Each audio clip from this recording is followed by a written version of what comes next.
সবাইকে হচ্ছে শুভ সকাল। তো প্রতিদিনের যে কাজটা আমি করি, যে চড়ুই পাখিকে হচ্ছে প্রতিদিন আমার চালটা দিতে হয়। সকাল হতে না হতে হচ্ছে ডাকাডাকি শুরু হয়ে যায়। ওই দেখতে পাচ্ছেন, ওই যে দেখুন। আলহামদুলিল্লাহ, এটা পেয়ে আমি খুব খুশি। তো আজকের আবহাওয়াটা কিন্তু অনেক সুন্দর, দেখতে পাচ্ছেন, খুব সুন্দর। প্রচুর পরিমাণে রৌদ্র আর প্রচুর পরিমাণে গরম পড়ছে। তো সবাই সুস্থ থাকবেন, সাবধানে থাকবেন। আসসালামু আলাইকুম everyone, welcome back to my channel. আশা করি আমার ভাইয়েরা আপুরে যে যেখানে আছেন আলহামদুলিল্লাহ খুব ভালো আছেন। আমরাও আলহামদুলিল্লাহ খুব ভালো আছি।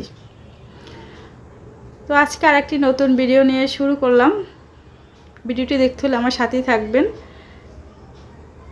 দেখতেই পাচ্ছেন বড়ে গেছে, কিন্তু ফুল ফুটে গেছে। শীত পড়তে না পড়তেই হচ্ছে। আর এখানে হচ্ছে আমি নাস্তা বানাচ্ছি। তো আজকে আর রান্না বান্না কিছুই দেখাবো না, শর্টকাট করে ভিডিওটা করলাম। কিছু বাসার ভিতরে কাজ ছিল, মোছামুছির কাজ, এগুলোই করলাম। আর সন্ধ্যা হচ্ছে একটু নাস্তা বানালাম, সেটা হচ্ছে আপনাদের সাথে শেয়ার করব। তো আমার জামাইকে হচ্ছে আজকে একটা নতুন স্টাইলের ডিম পোচ করে দিলাম। সে খেয়ে তো কি বললো যদি শোনেন। আমি জিজ্ঞেস করলাম কী রকমের হয়েছে, সে বলল খুবই মজার হয়েছে। তো আপনারা বাসায় কিন্তু ট্রাই করে দেখতে পারেন। কালো জিরে দিয়ে ডিম পোচ খেতে কিন্তু খুবই সুস্বাদু হয়, দারুণ মজার হয়। আমার কাছে অনেক ভালো লাগে, আপনাদের ভাইয়ের কাছেও খুব ভালো লাগছে। আনকমন একটা হচ্ছে ডিম পোচ, খেতে কিন্তু খুবই মজার। ট্রাই করে দেখতে পারেন বাসায়। আর হচ্ছে সাথে হচ্ছে পরোটা বানিয়ে নিচ্ছি, আর হচ্ছে চা করে নেব। এই যে পরোটাটা বানানো হয়ে গেছে। প্রতিদিন এক ভিডিও দিতে আমারও ভালো লাগে না, কিন্তু করার কিছুই নেই। বাহিরেও যেতে পারতেছি না, আর কিছু আপনাদের সাথে শেয়ারও করতে পারতেছি না। আর এটা হচ্ছে কোরআন শরীফটা বললাম না, আজকে একটু মোছামুছির কাজ আছে। কাঠের জিনিসগুলো আজকে সব মুছে নেব। আমার এই বাসাটায় উঠে জানেন না পুরা আমি আর কি ঘর মুছতে মুছতে, আসবাবপত্র মুছতে মুছতে আমার অবস্থা পুরোই খারাপ হয়ে গেছে। এত প্রচুর পরিমাণে ধুলো আসে, আমি কি বলবো। প্রতিদিন না মুছলে আর কোনো জায়গায় হাত দেওয়ার কোনো আর কি উপায় থাকে না।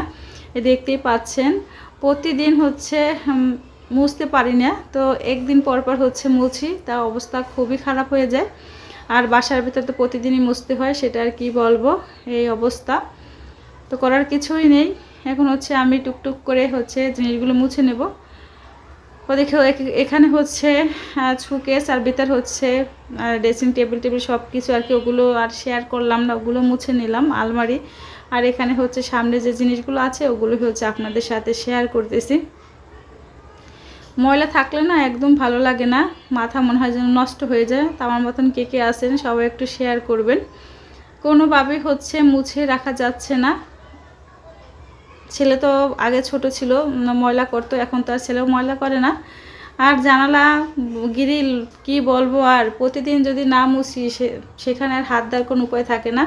এটাই হচ্ছে আমার কাহিনী বাসার। বাসা পাল্টানো তো মুখের কথা না। মাত্র 1 বছর হয়েছে আসছি, বাসা পাল্টাতে অনেক কষ্ট হয়ে যায়। আপনাদের ভাইয়া হচ্ছে বাসা পাল্টানোর কথা শুনলেই তার মাথা গরম হয়ে যায়। আসলে অনেক কষ্ট, আমার আর তার একাই করতে হয়, সমস্যা। আর এবার বাসা পাল্টানোর সময় ভাই ছিল, তো অনেক উপকার হয়েছে। আবার যখন পাল্টাবো দেখা যাক কি হয়। যতদিন থাকতে পারি কষ্ট করে এখানেই থাকবো।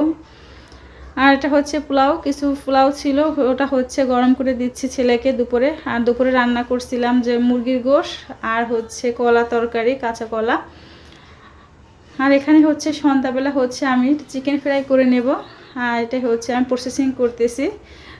চিকেন ফ্রাইটা সম্পূর্ণভাবে আপনাদের সাথে শেয়ার করি না, এটা আরেকদিন আপনাদের সাথে শেয়ার করব কিভাবে কি করি। আজকে অল্প করে শেয়ার করলাম। এই যে প্রসেসিং করা আমার কিন্তু হয়ে গেছে। তো আমি আমার ছেলে খেয়ে নেব 3 পিস। আচ্ছা, হ্যাঁ, 3 পিস ভেজে নেব আজকে। আমরা মা ছেলাই হচ্ছে খেয়ে নেব, এর জন্য হচ্ছে 3 পিস নিলাম। তো আপনাদের ভাইয়া তো অফিসে আর আসবে রাত্রে, তো তার জন্য ফ্রাই করে রেখে দেব, আসলে গরম করে দিয়ে দেব। বা ফ্রিজে হচ্ছে আমার রেডি করা আছে, ভেজেও দিতে পারবো, কোনো সমস্যা নেই। তো আজকে ভিডিওটা কেমন লাগছে সবাই কমেন্ট করে জানাবেন। ভালো লাগলে লাইক করবেন, শেয়ার করবেন, ভুল ত্রুটি হলে ক্ষমা দৃষ্টিতে দেখবেন। আর ফ্রাইটা কেমন হচ্ছে সেটাও বলবেন। আল্লাহ হাফিজ, আসসালামু আলাইকুম।